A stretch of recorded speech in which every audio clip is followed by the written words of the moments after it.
Okay, an update on the Rapier boat that's 50 years old. While it's tipping it down with rain outside the garage, I was given this transmitter with the boat, which is from about 1981, I think, which had a completely dead battery inside it and some broken wires. So I've managed to resolder some wires. I've got new batteries.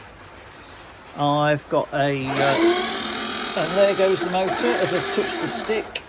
I've got a lead acid battery, similar to a motorcycle or alarm battery, to power the electric motor.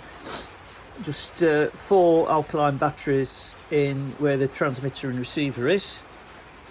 Sorry, the servos and the receiver. Tell why I don't make videos on YouTube very often. And we have radio control, and that's the throttle forward and reverse speed. Powering the motor, and down here see the prop